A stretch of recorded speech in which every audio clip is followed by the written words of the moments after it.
How we doing, everyone? Welcome back to another edition of FSI's NASCAR DFS Pick Show.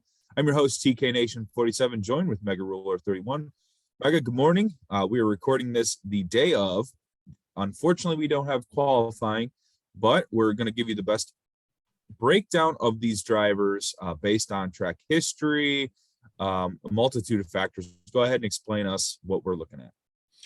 So again, it's a situation which this week is not that bad because we will have Xfinity, we'll have Cup, but we don't have Trucks. Yeah. So it's kind of weird too, and it's a weird day too because like we have the race tonight, Major League Baseball kicks off, Masters kicks off. Yeah. So much going on sports wise, but you know, this week's lineup is every night's going to be a night race. It's going to be a Thursday, it's going to be Trucks. Friday, it's going to be Xfinity with Dale Jr. returning for his one time only. Woo!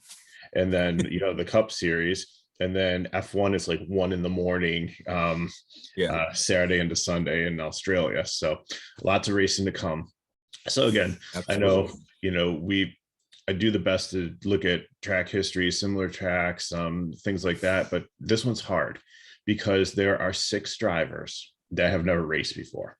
So I would like to do a little introduction for you because Kyle Busch is in here and he's 1,500. If you want to give me a lineup, you're going to have to play some cheap guys, and you're going to play some cheap guys you've never heard of before. So we might not have the most, you know, accurate projections because we don't have the starting position, but we'll at least give you some information on people that generally do well on this track that are usually good, solid values from what we've seen this season. And we'll give you a brief introduction to some of these new guys. Sound good? Perfect. Yeah, let's get into it. Kick us off. We'll start from the bottom here. Okay. Yeah, I figured let's start with the bottom. Let's start value first because we all know what at the top we're doing. Okay, so then I guess I'll just take over from here. Yeah, I was going to say, do the new guys. Yeah, there's 39 drivers in the field, and not all of them I think are going to make the cut. I think that the first one is it's a glory to God racing. Their Keldon Honeycutt is the driver. So let me check my notes here. He's 18 years old, from Texas. Started racing in 2012. Has wins in Alabama and Texas. Pretty much he raced the INEX Legend cars. And he advanced up to the Pro Series there. Doesn't look like he ran some ARCA races, so he's got some experience there, as well as supermodels. But just with this team this year, they're only running 1 truck where they've been trying to do 2, so maybe that will help. Maybe a younger driver will help, but the 2 drivers that they've had like haven't been horrible drivers over the course of their career. I just think this team has a lot it needs to do before it's going to be ready to contend on a regular basis. So I don't think Keldon Honeycutt, even if he does get in, is somebody that I'd be looking at. Colby Howard has a really bad track history here. He's actually in an established truck, so that kind of gives them the advantage there. They should be able to make it in over some of these other pop-up teams for the week based on drivers' points and season. Just having points for the season. So I think he'll make the race, but I'm not really interested, especially at 7,100. I think I'm out. Yeah, no, the price tag is a no-go for me. Unless we see some speed in practice, I'm not in on Howard. Hey, so now we have the 90 of Justin S. Carroll. Apparently there's another Justin Carroll out there, so we had to distinguish him with the S. But it looks like it's a family-owned team. Let's see what we have on him. He, I believe, is a little bit older. All these guys are like really, really young. He's 26. He actually has he's scored 3 top 10 finishes in ARCA Menard Series East, so not the main ARCA one, but one of the series. And his best career finish was 2nd. So he's actually raced a little bit of ARCA. So I'll give him a little bit more experience, but the thing that worries me is that this is a team, if he doesn't make it in on time, he's not going to make the cut because he doesn't have anything to fall back on. So correct. I think I'm kind of out on him. Next one we have is Dylan Stewart. He is in an established truck. He's in the 20, I believe. Yeah, 20 Young Motorsports. And that's the one that Sheldon Creed ran last at where was that? At Coda. So he's 20. He's progressed up. He's a New York native. A lot of looks like a lot of like modified cars and stuff. I don't know if he dirt, a lot of history, short tracks, things like that. So that could kind of help here. Yeah, it might work. The one thing that I think puts him above or puts him up there, like with somebody I consider as a GPP with these 6, is he's got a really experienced crew chief. His crew chief has raced, I think 87 races here. So the guy knows how to set up trucks and what he's doing and how to coach young drivers. So I think I'm good with that. Yeah. Next up, we have, and it's a Young Motorsports truck. So I think it's a decent truck. It's a decent crew chief. He does have a little bit more experience than some of these other really, really young guys. So I think he'd be like in the middle. And that's how I kind of rank him here. Blaine Perkins, he's in the CR7 truck. He really hasn't had a great history at this track. I know it's only one race, but just looking at some of the other comparison tracks, it is an established team, so he probably has a better chance of making the cut than some of these other guys, unless they're like really, really fast and make it in on speed. I think you have to get up to like 31st on speed, and then all the rest of the ones are like points and provisionals after that.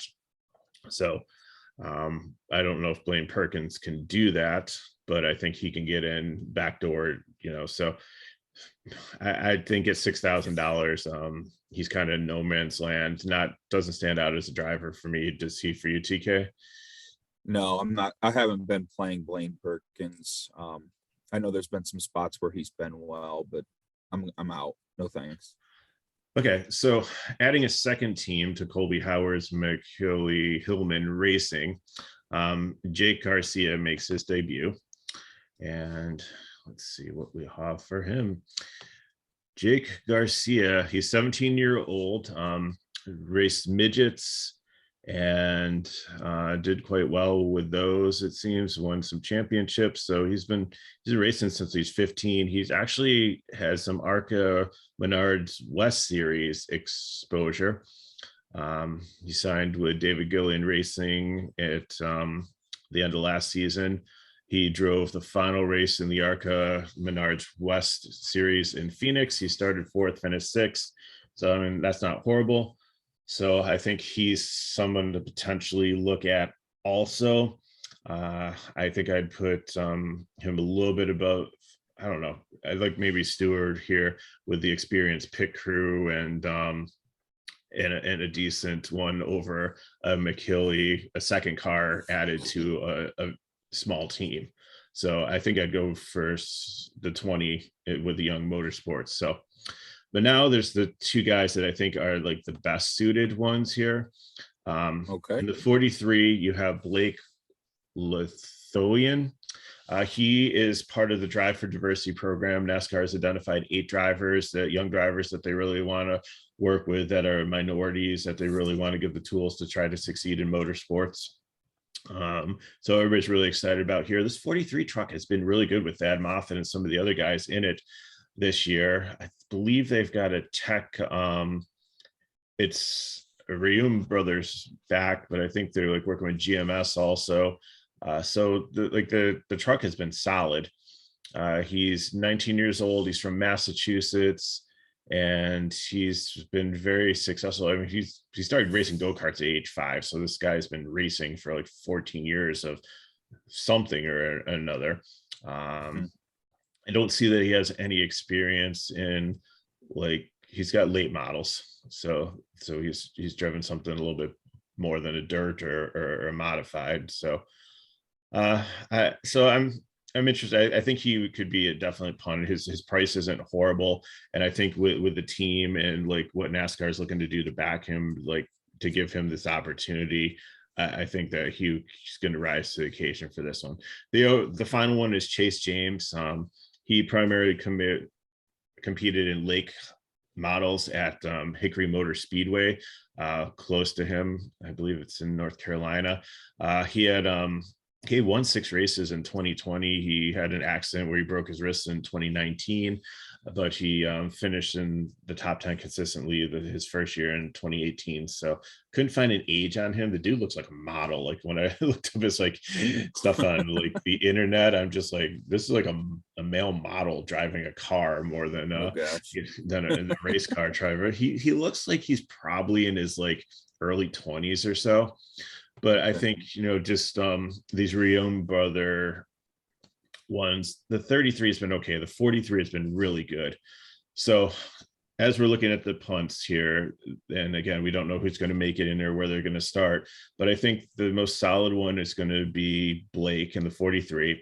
The second one I would probably go with is the 20 of Stewart, and then Chase James would be third. The rest of them, I think there's some inherent risk just because they're like smaller teams. They don't have provisional points, or they're like a multiple truck in a small team already that hasn't been successful. So I think that sums up kind of the guys in the back that are new to us.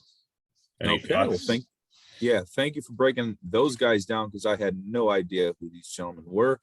I was probably just going to skip over them. But when's the last time we've had like 6 guys like make their debut in the same race? There wasn't like a road course or something that with a bunch of ringers in it. So exactly, it is a little weird to see that with Martinsville, a prestigious track like that.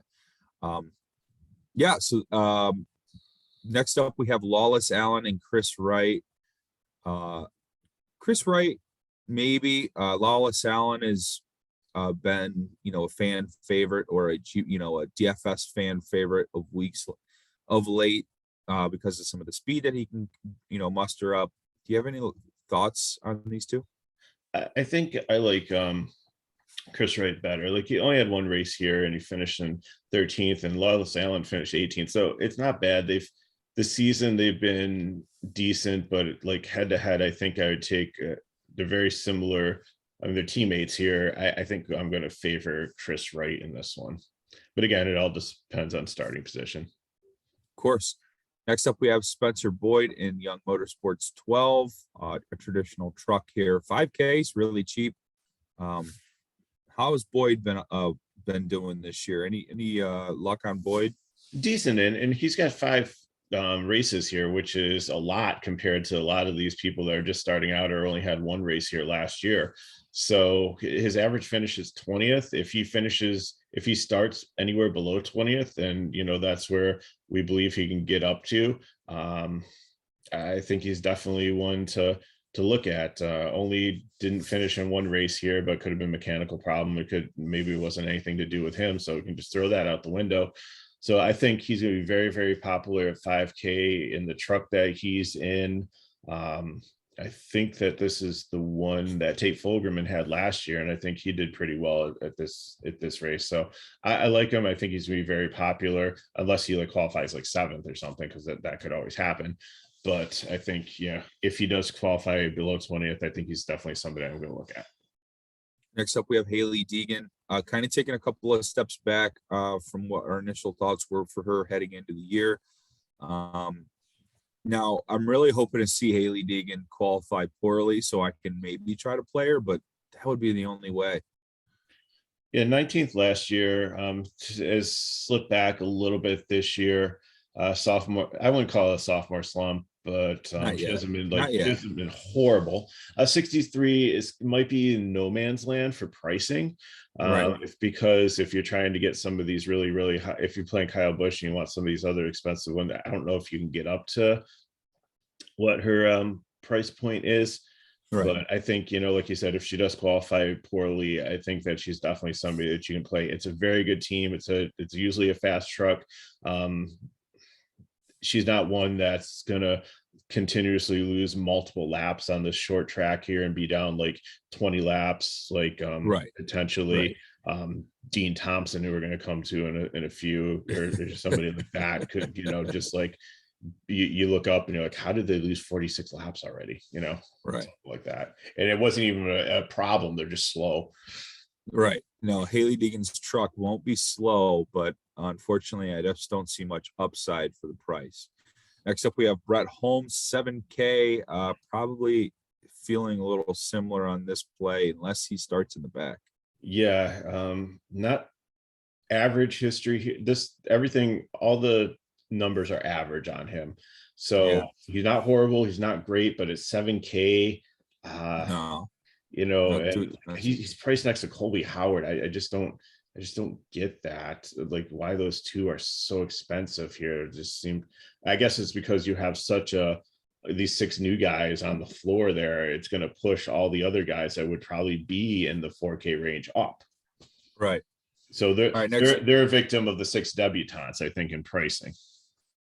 Yeah, that's a good call. Next up, we have Jack Wood and Chase Purdy. Jack Wood, 5,800. That's always a no for me. I don't play this guy. And then Chase Purdy, maybe. It depends on qualifying position. Your thoughts? Hattori's been fast. They build good equipment and everything.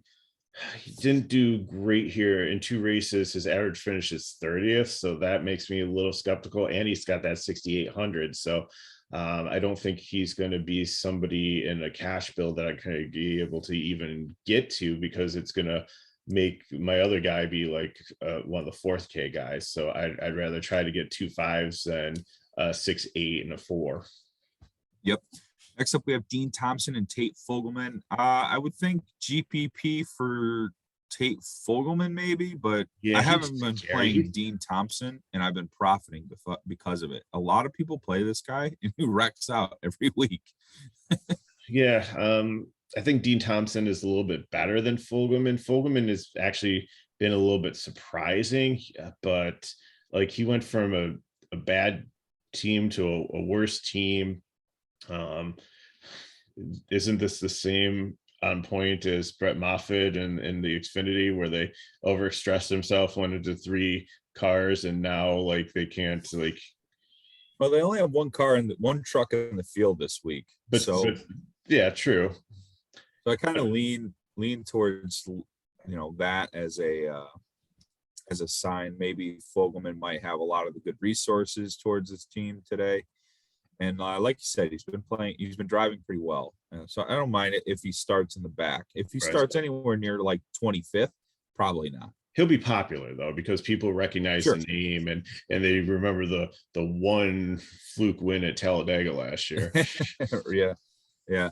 All right. Next up, we have Austin Wayne Self, Timmy Hill. Austin Wayne Self for sure. Timmy Hill, I do play 6K. They're going to be a discount, and their trucks are going to be much better than the guys we discussed below.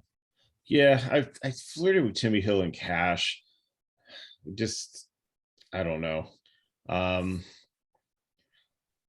definitely like Austin Wayne Self, because he's always one that, if he starts anywhere like 20th on down, he always like finishes where he starts. He's very, very consistent there. So yeah, you definitely 64 is a good price tag. Parker Clearman, 8,200 in the 75, Henderson Motorsports. Usually like him on road courses. Short tracks, I could see it. Same kind of concepts with the hairpin turn. 8,200 is expensive though. Yeah, and the reason I put him as a cash play is I think he's I think he's the lowest that you go for like some of the top guys, because I'd consider him up there just with his experience and everything, with like a Nemechek, DiBenedetto, like some of the guys. So I think he's the floor of like the upper tier.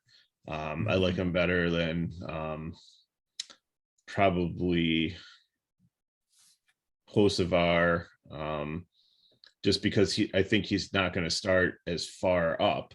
Again, like if he qualifies in the top 5, then I'm probably not playing him as a cash play.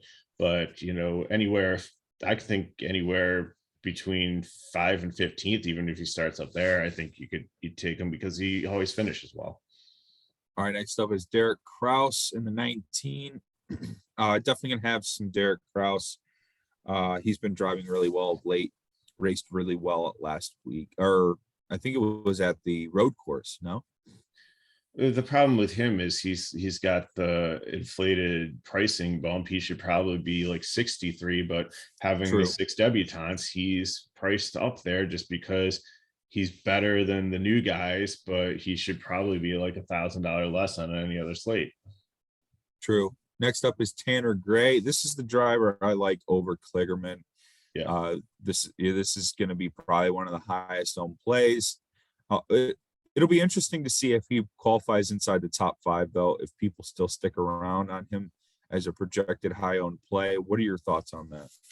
I think he'll probably be somewhere between 10 and 20 for qualification. I don't think he'll be up there in the top. In which that'll be fine. Yeah, which is perfect. So I do think he'll be very, very popular, especially if his brother qualifies low and somebody sees T Gray and doesn't read which is the right one. That sometimes inflates your ownership. That happens. Yeah.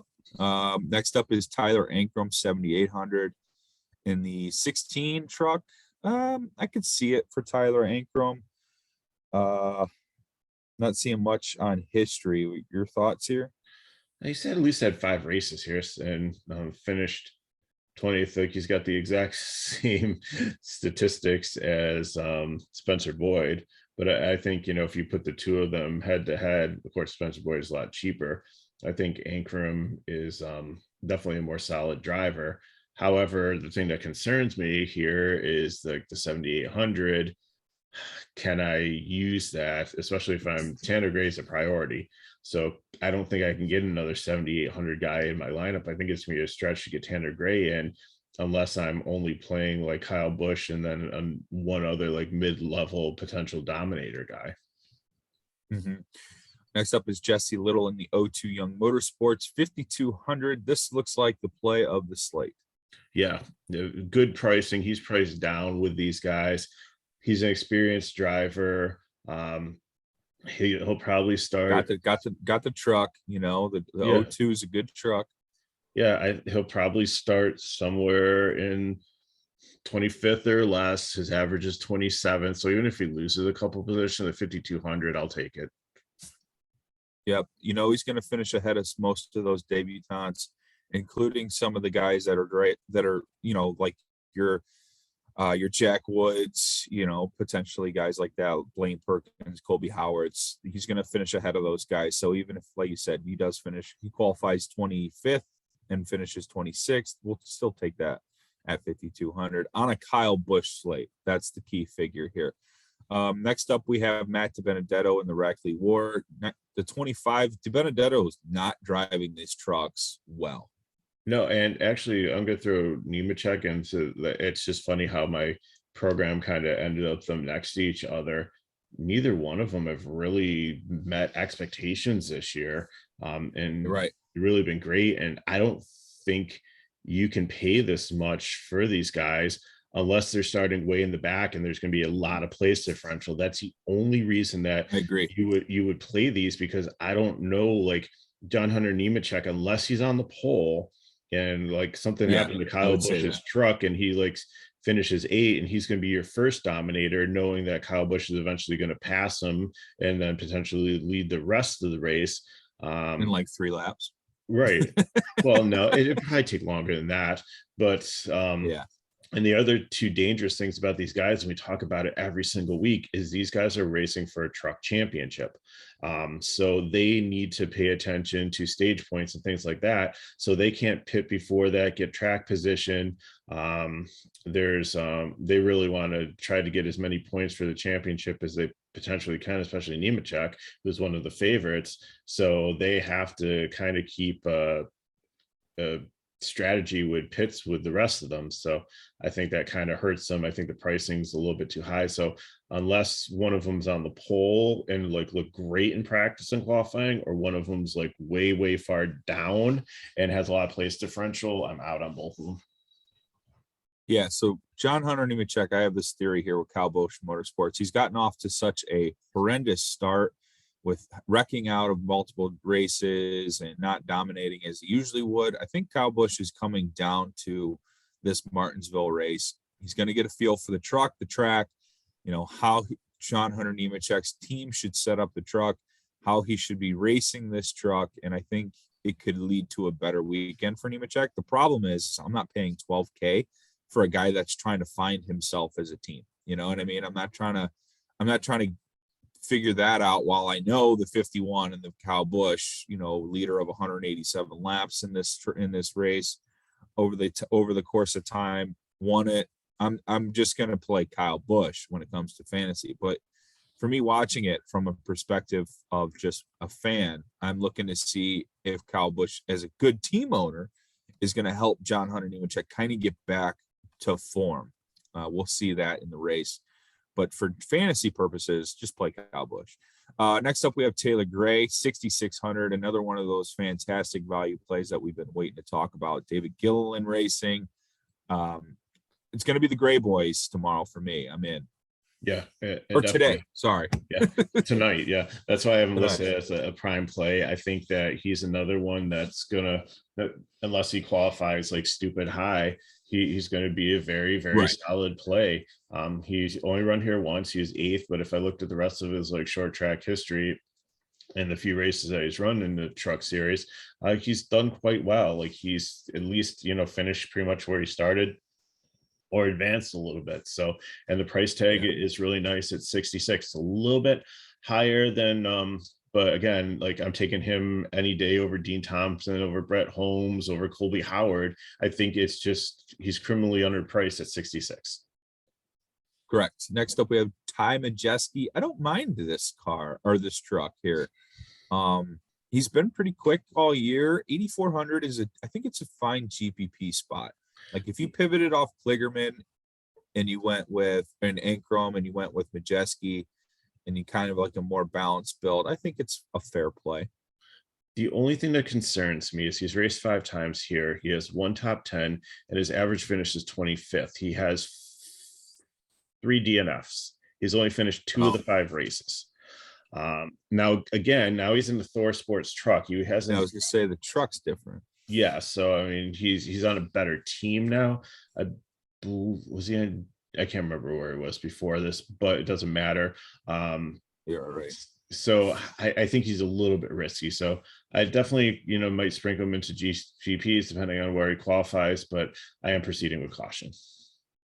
All right, Johnny Sauter, Carson Hocevar, and Christian Eckes, kind of all lumped into one here. Same kind of theories and price. Eckes being the most expensive at 87, Hocevar 8K, Sauter 75. I don't play Johnny Sauter. I got burned by him at Daytona. I knew better. I'm not playing him. I think he's going backwards no matter where he starts. I don't mind Hocevar and Eckes. I struggle with the price tag, so I'm out. Yeah, I feel you on Eckes. Hocevar, I think, has been solid. He's one that always like, oh man, he's starting 7th. He's going to fall back, but he just like, he's like a magnet. He just like clings there. Johnny Sauter, I'm not a huge fan, but I looked at it. No. 26 races here. I'm not getting talked into it. Only a 3% DNF. He's got 4 wins at this track. He's led 618 laps. Same, man. He's led more laps here than Kyle Busch has. Now, granted, he's won 16 more races, but it's not the same team. His lap led percentage is, and he's actually in the Thor Sports truck here. He's not in the Glory to God truck or like some of the other ones that he was supposed to run this year. He was given only a couple of races in this Thor Sports, and like I said in our preview video, I think that if he does well, that they're going to keep him because they don't have a better option. And I think he's holding up his end of the bargain. And I think that, again, 75 is kind of no man's land pricing. I'm definitely taking Taylor Gray or Tanner Gray over him. But if I'm building like a lineup where I'm going more mid-range guys over and avoiding some of those unknown punts at the bottom, I think he fits in really nicely at 75. Next up, we have Grant Enfinger in the 10-4 GMS 23. Kind of been a disappointing season. A lot of expectations that he would come back to the promise of being a top-tier driver. 10-4, no thanks. Yeah, I think it's too high again, unless he has mechanical problems or like a tire or something, because a tire is something you can easily fix. There's no damage. Like a tire goes down, he spins in qualifying, makes no contact, and he starts like 36, then I would consider him. I think he'll be super chalky, and then everybody's going to try to figure out how to get him and Kyle Busch in the same lineup. But I think GPP only. Yeah, Matt Crafton, 9,200 in the 88 Thor Motorsports. Not much history here, maybe 2 top 5s, not any laps led. 92 is pushing it. So you're looking at Crafton? Yeah. 38 races here, 2 wins, 11 top I'm fives. I'm in the last 5 races. Okay.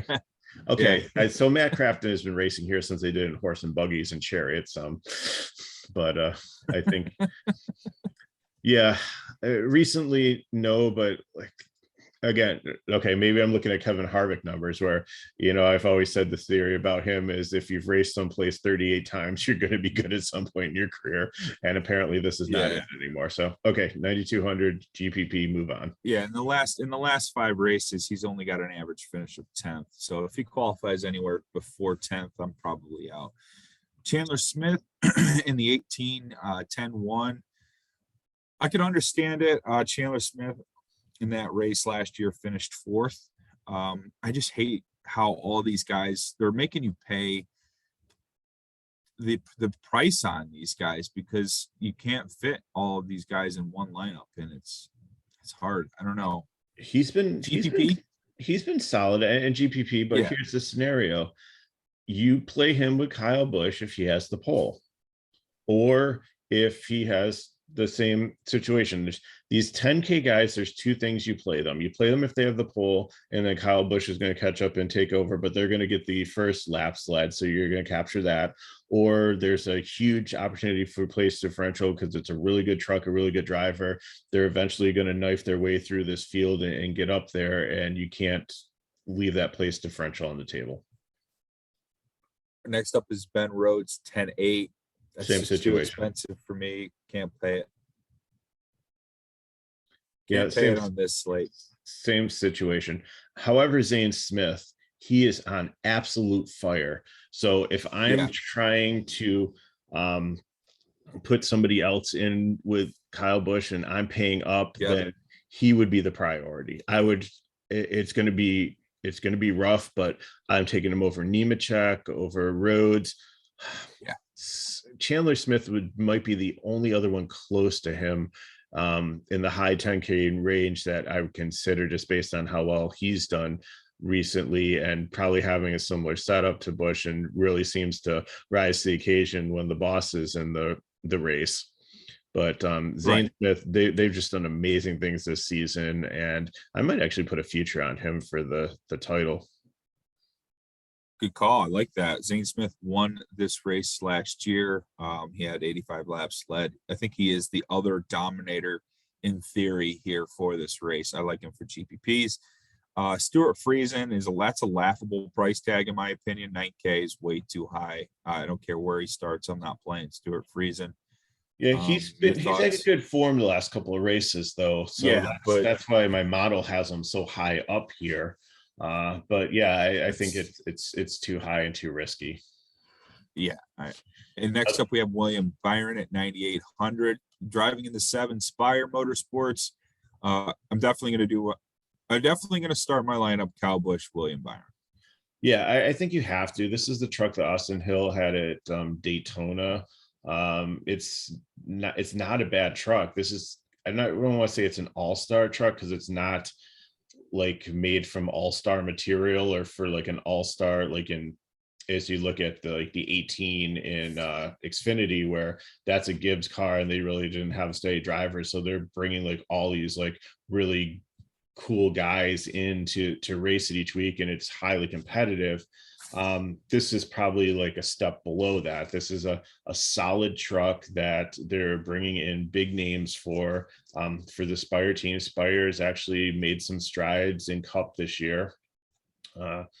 More so, but that might just be the parity in the new car. But I really like this team and this truck, and William Byron is a competitor, and I really think that we're going to see good things out of him. Yep. And last but not least, Kyle Busch, lock and load. Yeah, or like I said, every time there's a Kyle Busch one and he's here, I do the math. I try to figure out, okay, Kyle Busch is going to get about 70 points. He is 1,500. So if I take him in a $5,000 guy, so say Busch gets 70 points and the 5K guy gets me like 10 points. So that's 80 points right there. So who else can I get for 20K? So, if I look at a Chandler Smith and then somebody that's like, Crafton. Yeah, I would be like Chandler, even like Chandler Smith and Ben Rhodes. Maybe I'll pair Kyle Busch with like somebody a little bit higher. Like I just have to see mathematically, can I get a little bit more points to beat the person that has Kyle Busch and the scrub over, two guys that I know they won't be able to afford in their lineup. So, Right. and sometimes I split my cash in these too, because we've seen Kyle Busch be absolutely annihilate the field. And we've seen people pay 1,500 for Kyle Busch as kind of the block, and these have issues. And the thing is it seems like NASCAR hates him. Like even last week, like tape on his grill, wasn't it? Yeah. And it was on there for like 200 laps and they didn't tag him until like 50 laps to go. Yeah, it's like black flag out of nowhere. And then like I think he has more speeding penalties in Xfinity and truck on pit road than like anybody, or just like all these like bizarre penalties that, it just, he's like playing shoots and ladders. So they kick him back a little bit, and then he like works his way back up to the lead, and then NASCAR flags him for something else, and he works his way back up to the lead. It's like a game that they're playing with him, and he does quite well, but there's some times where he can't overcome it, and that's the week when you do really well if you have an alternate lineup. So obviously the smart play is to play Kyle Busch in cash and to try to get a balance in your lineup, so you're not throwing up in your mouth with the rest of the guys that you're playing to get them in there. But then I do think there is equity of building a solid cash line and putting, maybe $10-$20 and like double ups on it, and maybe put in $4 chrome horn or something like that, because if he does fail, then that gives you a lot of leverage. Alrighty, everyone, that'll probably do it for this slate. We're looking forward to it tonight. There will be a practice before there is a qualifying, so if you get a chance to look at those times, go ahead and do so. If you want, after qualifying, you can join us in our Discord from our YouTube channel, or from all of the links are in the comment section in the YouTube channel, or in the description. You can find the bio for our Discord and on our Twitter handle at FSI_DFS. You can follow me on Twitter at TKNation47. That is MegaRuler31. Thank you for listening. Please like, comment below, and we'll see you for the race.